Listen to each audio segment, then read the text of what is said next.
Hello જી, good morning, જય માતાજી। સ્વાગત છે આપણે એક નવા બ્લોગ વિડીયોમાં। લગભગ 2-3 દિવસથી હું ગામડે આવેલો છું, તો ગામડેથી બ્લોગની શરૂઆત કરું છું।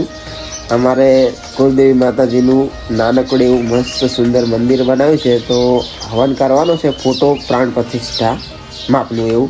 એટલે મેં કીધું આજે વ્લોગ થઈ જાય। ગામમાં એક જગ્યાએ રમેલ પણ છે, હવન પણ છે, અને આજે અમારે જે હવન કરવાનું છે એની તૈયારી પણ કરવાની છે। તો પહેલાં મંદિરે જઈશું અને દર્શન કરીશું અને કરીશું દિવસની શરૂઆત। વ્લોગમાં બન્યા રહેજો।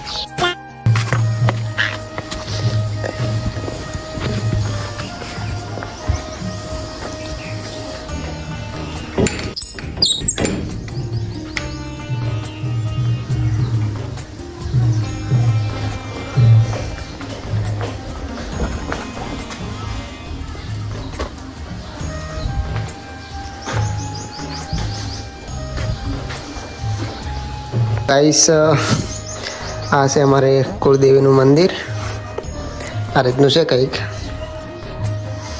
ऊपर पीवीसी पैनल पण करायु है। बाहर थी बताऊं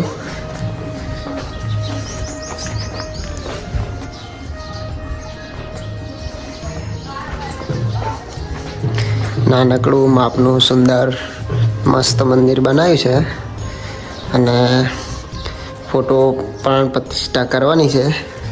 હાલ તો અહીંયા ઉપર ફોટા મૂકેલા છે।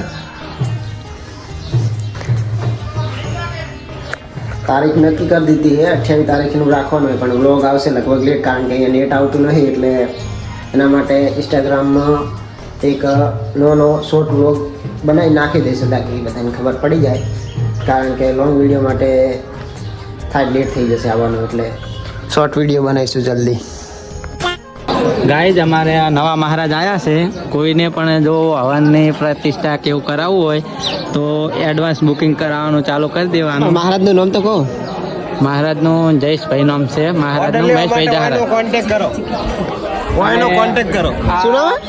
મેહુલ મ્યુઝિશિયન। હા, આરે ઓલા વગાડવા વાળા છે, महाराज ભેગા આવશે। આવલી વગાડતા, અરે ઢુમઢુમ ટેણા વાળા। હા, ઈરા આ महाराज ભેગા આવશે।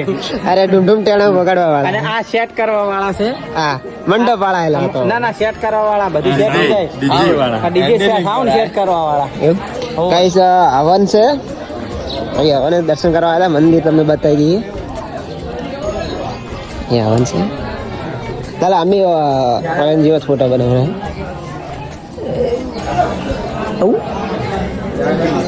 ભારત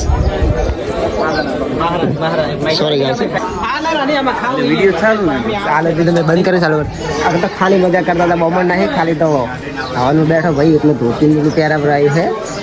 નહીં લો લોકો જયેશ ભાઈ નામ છે, કહ્યું કશું નહીં કહેવું। તો ગાઈસ કોમકાજમાં દોડાદોડીમાં હું ભૂલી જ ગયો, કાં તો આપણે વ્લોગની શરૂઆત પણ કરી હતી, અને જે પણ કામકાજ કરીએ વ્લોગની અંદર બતાવવાનું પણ હોય છે, વ્લોગ બનાવવાનું હોય। હાવ ભૂલી જ ગયો હાવ।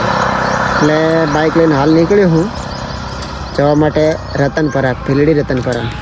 રસિકનું બાઇક લાવ્યો નહીં, મારા કાકાનું સ્પ્લેન્ડર લાવ્યો હું, કારણ કે રસિકના બાઇકમાં જે આપણે વસ્તુ લેવા જાય આવશે નહીં, અને આપણે 220 તો લાયા જ નહીં। રતનપરા જવાનું છે, ત્યાં મારા ફાઈની રહે, પગ પોતેલો હોય એટલે એમને અહીંયા બટાકા વાયેલા હતા, મને કે બટાકા લઈ જાઓ, એટલે હું બટાકાની બોરી લેવા માટે જાઉં છું સ્પ્લેન્ડર લઈને।